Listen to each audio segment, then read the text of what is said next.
Recently, a very strange story happened to me, the meaning of which I still do not understand. I am 27 years old, I have a daughter, and I have been divorced from her father for 6 years. I tried to date guys, we even moved in together a couple of times, but didn't get along and then split up. About a year ago, I met a nice guy, Sasha, who started to court me.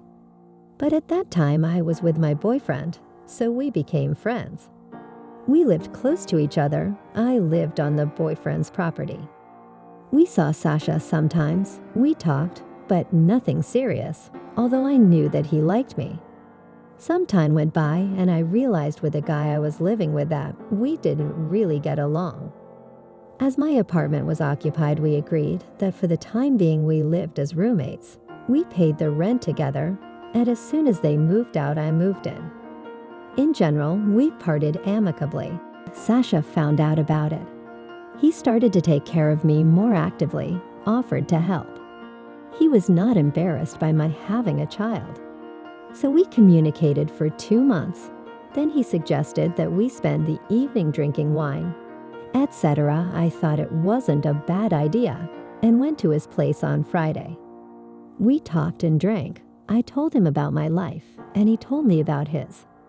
He said he didn't have a good childhood, often bumping into mercenary ladies, and that I was different. I told him that I got married early, but my parents gave me everything. I came from a very wealthy family. They gave me an apartment, and then I did everything on my own. I am financially independent and don't ask men for money. And this is the kind of girl he sees next to him, according to him. We kissed but did not get to sex. I told him that I did not sleep on the first date. He accepted it. Then we periodically saw each other, talked, went for walks together. I was going through a tough time in my life at the time. I was changing jobs, had to move into my own apartment, etc. I said I wasn't ready for a serious relationship and suggested just sex, but with a perspective for the future. I said that essentially, in terms of sex, the one condition was security. He was okay with that. We occasionally met at his place, kissing and caressing each other, but we never got to the actual sex because he forgot to buy protection. Although I'm more inclined to think that he delayed the moment because he wanted a serious relationship. At least that's what it seemed to me. He remembered that I was in love. He bought me slippers for his apartment. I could come over at any moment. And then the day came, I had to move into my apartment. My apartment was in the next town, half an hour away, but we saw each other less often. At the same time, we were communicating, although I mostly wrote and called him, but he answered immediately. From time to time, we saw each other. Sometimes he ran into me at work. We work in neighboring buildings on the same premises. I invited him to my place, but he categorically refused to go. Why is not clear. My daughter was away. We would not interfere. But he invited me to his place. At some point, he agreed to come to me on Friday, but because of his work, I had to postpone the meeting, just very late coming back. But the next day, I decided to surprise him and came. He was happy, we had coffee, he kissed me for a long time. It was obvious that he missed me. At some point, things started to take a different turn, and I was basically ready, but he pulled away, said that I had to leave or he would rape me. He had no protection and didn't want to do that now. It was obvious that he was very overexcited, but promised to come overnight the next day. I prepared for that day. I cleaned the apartment, cooked a few dishes, tried really hard, and he arrived. I went down to meet him. He was smiling, joking that I was flailing a lot and blushing. It wasn't too bad. I got him into the apartment and offered to go into the kitchen and asked if he would eat.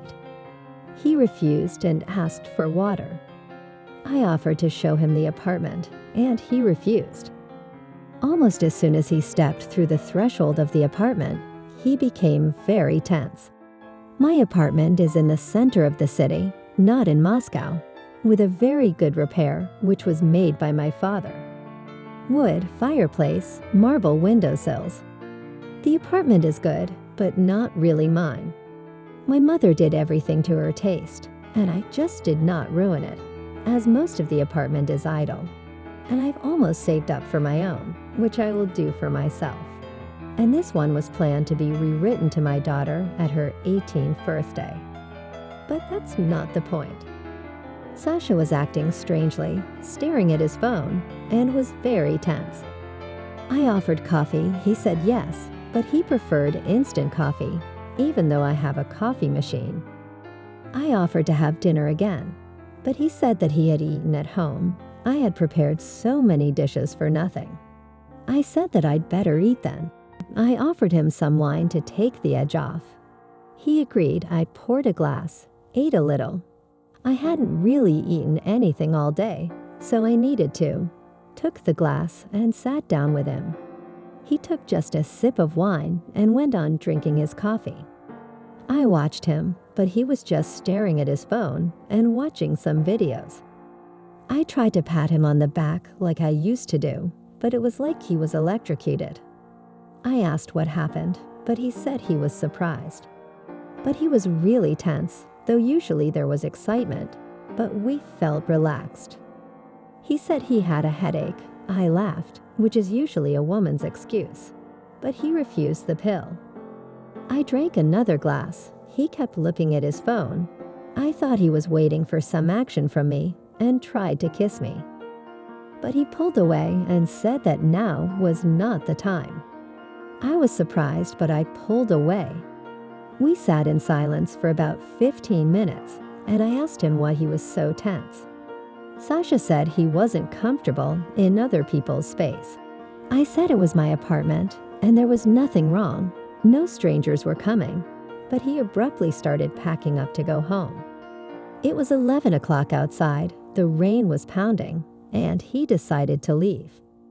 I stood at the front door and told him I wouldn't let him go out for the night.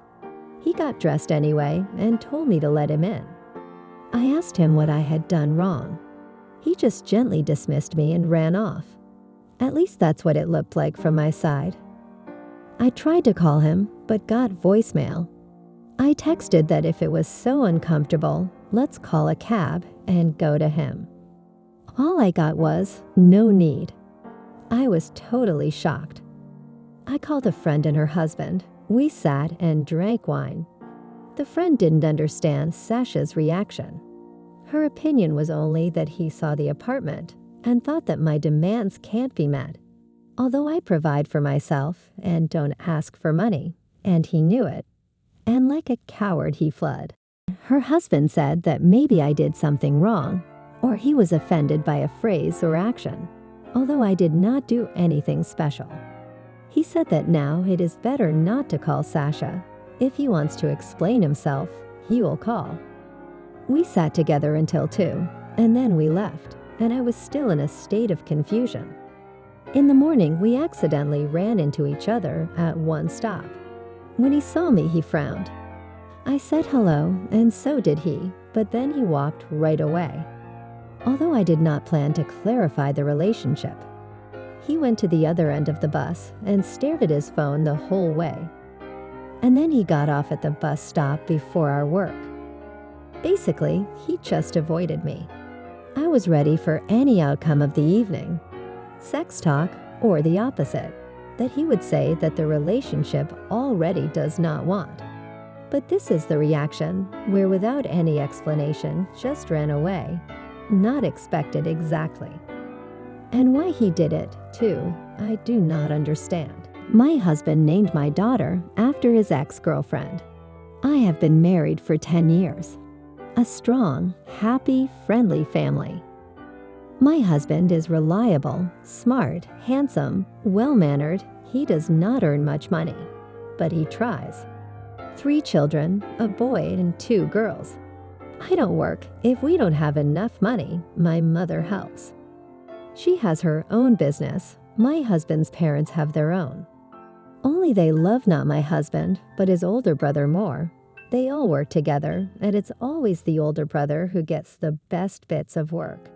It upsets my husband, but I don't really care. we have enough to live on. I don't understand how you can compete with your own brother. I'm an only child in the family, and I would really like to have brothers and sisters, but I only have cousins. Maybe that's why I've wanted so many children since I was a kid.